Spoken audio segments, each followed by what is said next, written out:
So yeah, he can immediately come and help us. And especially if you have a loving relationship with him, then even before you call out to him, even if you don't call out, he'll be there for you. And he'll always help you through all different obstacles in life. But for the non-devotee, he doesn't come. If they don't call out to him, he doesn't come. So, but for the devotee, he's always there for the devotee. So special, the Lord. So it's saying here, the powerful demigods cannot approach him. So the demigods, they're very powerful. They are controllers of the universe. Like Surya Dev controls the sun, as you know.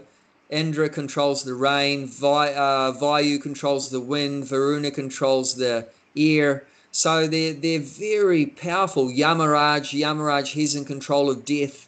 Like, they're very powerful. They have different powers in different areas, but very powerful.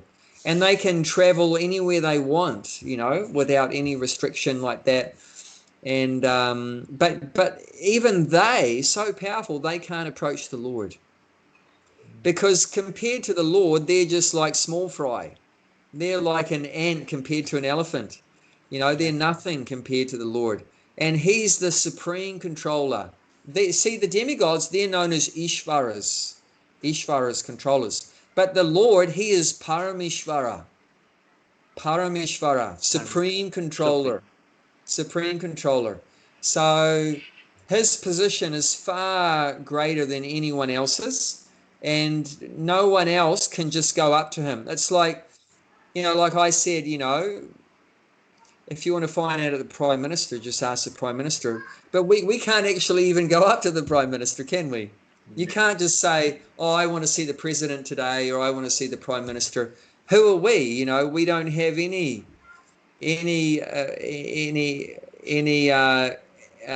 eligibility, access, qualification to see them. They're so powerful. So that's the thing. So these great controllers, they can't even see him. So although in one place he controls those who supply the air and rain, he surpasses all in excellence.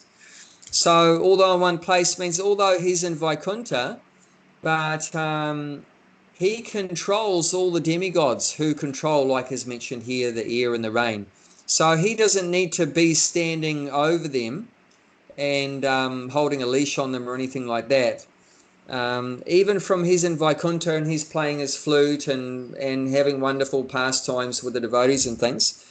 And from very far away, all these other demigods are doing what he wants, completely down the line. So how it works is that Krishna or Narayana, he has given a specific duty to each of the demigods. Okay, Suryadev, you take the sun around this orbit and don't go left, don't go right of that. You just stick to that orbit. So Suryadev, out of fear and obedience to the Lord, he very carefully does his job. And okay, Indra, you give the rain like in this situation, and if they're not doing the proper religious rituals and dharma, then don't give the rain and like that. So he's given a particular portfolio and job description to Indra, and Indra's following that, and to Varuna and Vayu and like that. So he's given them the job, given them their orders, and then left them to it. But they very carefully follow their job. So even though the boss is not there, and we have that even in our organizations, right? The boss doesn't have to be right there. The boss might be out playing golf. And you guys are all in the office working, but the CEO is playing golf, isn't it? But he's given his orders, and everyone very carefully follows his orders, right? So it's like that on the bigger scale, like that also. So basically, we are imitating what God has, His structure, basically. Yeah. Knowingly or unknowingly. Yes. Or it's natural. Yeah. But all these things that we do and we go through, I mean, it's all originally coming from the Lord, but it's just perverted. That's all. It's just perverted. That's right. Yeah, you're right. I mean, yes. But we're just like tiny particles of Him. So our own tendencies and natures and like that also, it comes from Him. Yeah. You know, I mean, like why do we like to play? You know, because the Lord, that's what he does. He just plays, Mm. doesn't it? That's true. Mm. So as soon as we can, we'll go and play golf or play tennis or go to the beach and have a little swim around, or we like to play or play with our kids or like that. So all these tendencies come from him. All these tendencies come from him. Okay, let's read a little of the purport. Okay. If Yep. we can. Through mental speculation, even the greatest philosopher cannot know the Supreme Lord, who is absolute personality of Godhead. He can be known only by his devotees through his mercy. In Brahma Samhita 5.34, it is stated that even if a non devotee philosopher travels through space at the speed of wind or the mind for hundreds of millions of years, he will still find that absolute truth is far, far away from him. And the Brahma Samhita 5.37 further describes the absolute personality of Godhead as his transcendental abode known as Goloka, where he remains and engages in his pastimes. Yet, by his inconceivable potencies, he can simultaneously reach every part of his creative energy. In the Vishnu Purana, his potencies are compared to the heat and light that emanate from a fire. Although situated in one place, a fire can distribute its light and heat for some distance. Similarly, the absolute personality of Godhead, although fixed in his transcendental abode, can diffuse his different energies everywhere. Mm. So, very important point here is there's only one way to know God, and that's by his mercy. There's nothing you can do. There's nothing you can do to understand God without his helping you. So God is revealed to someone. We can't just know God by our endeavor. Like by our endeavor, we make money, and by our endeavor, we build a house, and by our endeavor, we write a book, and so many things by our endeavor. But you can't do that same thing with God. By my endeavor, I will know God. No, you won't. No, you won't. He only reveals himself to those persons who he chooses. And it's the same with us, right? Mm. You're only going to reveal yourself, your inner thoughts and your inner desires and about yourself to those people that you want to. No one can force you to reveal information, isn't it? You Yes. know, can the stranger come up to you and say, "Oh, tell me where you live and tell me your bank account number and your password and everything like that and Mm. who your family members are?" And no, only when they're like your friend and you trust them. Only when you trust them and they're like your friend, and they have a loving relationship with you, then Mm. you'll reveal your inner secrets and everything to them. And it's the same with God. He's not going to just reveal himself to any Tom, Dick, and Harry who might try to exploit that, utilize that information to exploit him or do something like that. No, so he chooses very carefully who he reveals himself to. And if he's merciful to someone and wants to reveal himself, then he'll arrange that you meet his devotees, because that's also mentioned here. So, I mean, that's one way you can tell that whether God is being merciful to you or not, is do you have association with his devotees? that's a sign that you have received some mercy from the Lord. Unless and until we get the association of devotees, it means we haven't really fully received the Lord's mercy. Of course, some of the Lord's mercy is there for everyone, because by his mercy we have sunlight. By his mercy you have air to breathe and water to drink, and you can make some money and have a job and have a family, and so that everyone is receiving mercy from the Lord. But in terms of understanding his personality and how he ticks, and his inner nature and everything like that, qualities and so forth, that can only be known if he's pleased with us. And if he is pleased, like I said, he'll arrange that we can connect up with his devotees, and the devotees will reveal the Lord to us, will show us how to connect with the Lord. It said that Guru Krishna Prasade Paya Bhakti Lata Bija. By the mercy, the prasadam, by the mercy of Guru and Krishna, then you get the bhakti. You get bhakti, devotional service. And it said by the mercy of Guru, you get Krishna. And by the mercy of Krishna, you get Guru.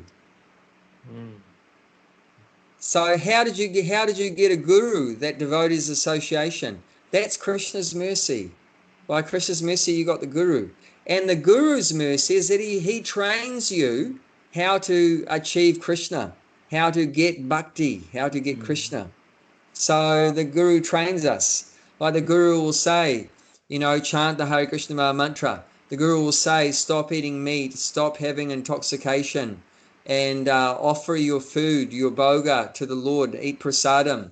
The devotee or guru will say, make your house into a temple and worship the Lord there, like that. So the devotee will train us in bhakti and how to serve the Lord, and that will, develop our relationship with him. So it goes both ways. That Krishna's mercy is that he gives us the guru, gives us the devotees association, and by the devotees association, they will train us how to get Krishna. So that's the process.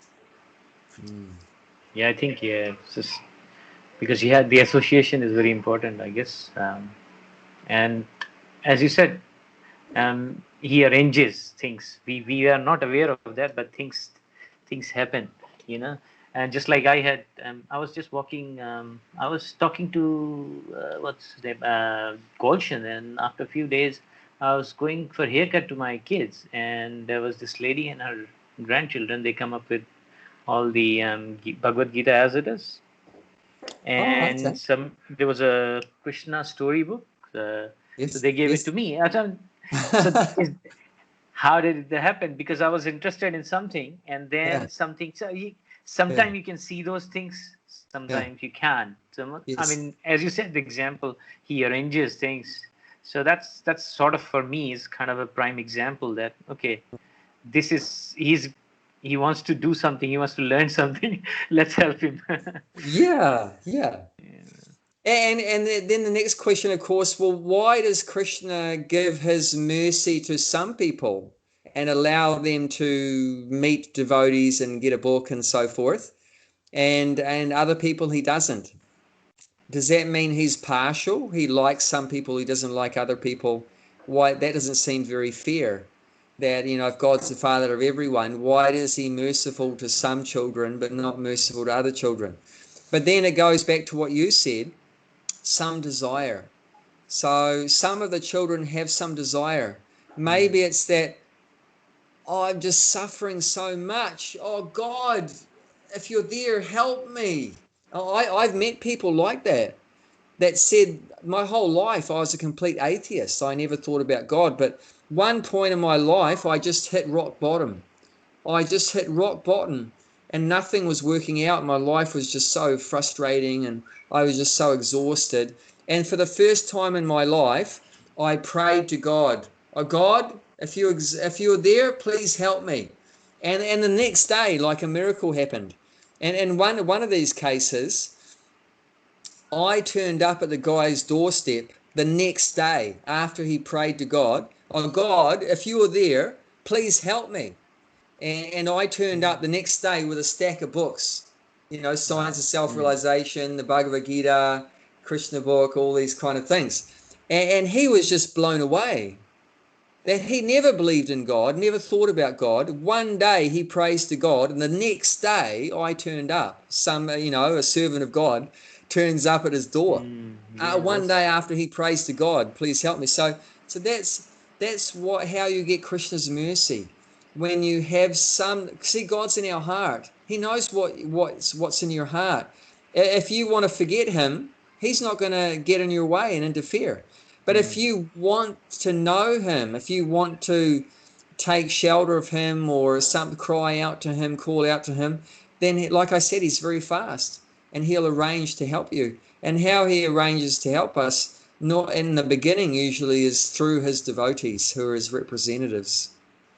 And that's how you know how you've got his mercy, if you have association with his representatives, because he only sends his representatives to those persons who are, they are.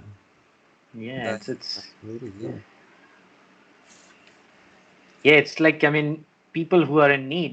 Usually what happens is that if you're in really difficult and then you remember God, even though you're remembering him first time, or but still he has, since you are asking for help, he's helping. When you realize this, that okay, things, just as you said, his arrangement. Sometimes we just look at what in front of us, but when we go back and think about things, we say, "Whoa, why this happened?" You see that there's something is happening there. Somebody is doing something for you.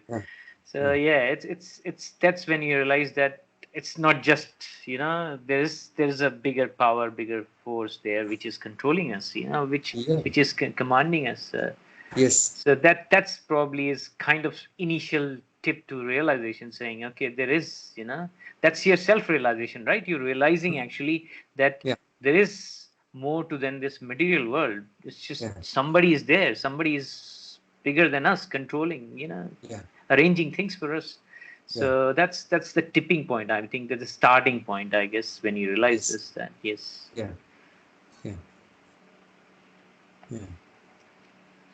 so good. And when we start following the instructions of the devotees of the guru, then Krishna becomes pleased in our heart, and he'll give us further enlightenment from within our heart. So see, Krishna is helping us from two ways. From outside, he's helping us in the form of the devotees and the guru, and also the scriptures. That's from outside. And from inside, Paramatma, the super soul, is in the heart, also enlightening us. So we've got lots of help. No one can really say, God doesn't help me. I mean, he's come in the form of the devotees. He's come in the form of the Vedas, the scriptures, and then he's also stays with us in every situation in our heart. But the problem with him in our heart is normally we ignore him. Normally we ignore him in our heart. And we call that the conscience, right? Conscience. You familiar with that word? Yes, conscience? yes. That's like an inner voice. But mostly in ignorance, we ignore that conscience, that inner voice, and we're not tuned in.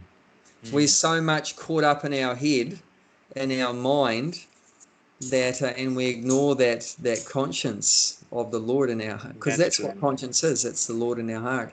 But someone that becomes more purified is very tuned in with that inner voice,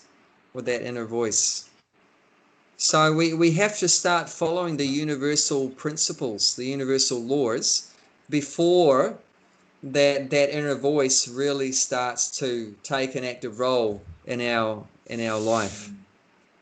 That's You so know, true. Yeah. like you mentioned, Shama, forgiveness and tolerance and humility. And so when we start following these universal principles and behaving properly, then Paramatma will start to reveal himself more and more. Otherwise, we're so caught up with just mental speculation. That's And right. Yeah. externally, I want to eat this, I want to see that, I want to hear this, and all the senses are all gone so much externally, and we're oblivious to that relationship we have with the Lord in the heart.